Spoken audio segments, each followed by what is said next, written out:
Speed. I've been watching some bunch of videos lately of automated machinery, packaging systems, assembly systems, loading, unloading, etc. And every one of these videos, I'm always amazed at how slow these machines are. And I'm wondering how many people watching them feel the same way.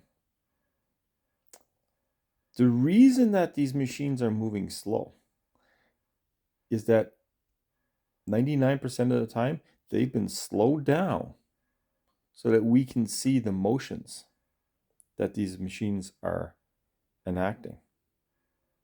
As you see, machines are very, very fast, very powerful, very accurate, very consistent. And they don't have the limitations that people do. So when you look at sometimes these machines doing packaging or loading from a conveyor or whatever it is, and you think, I got a couple of guys on the line that are like twice as fast as that. Why would I buy a machinery that moves that slow? It would take forever to do what I can get a guy to do in a few minutes. Well, the machine you're looking at has been slowed down so you can see what's going on. Machines can be sped up. I mean, the only limit is the amount of acceleration really that the product can handle.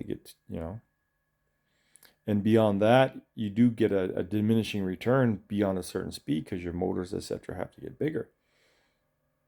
But machines don't get tired and they don't miss. So you can automate a task and make it an order of magnitude faster than any human could ever do it, with much higher accuracy, greater consistency, pretty much zero waste, zero rejects. And you can even incorporate machine vision inspection into there.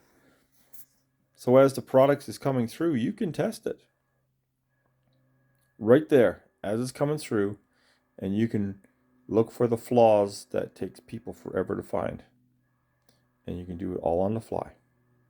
So when you look at these videos of automated systems and you see the speed that they're moving, remember, it's probably been slowed down so that you can see. Because machines can move fast.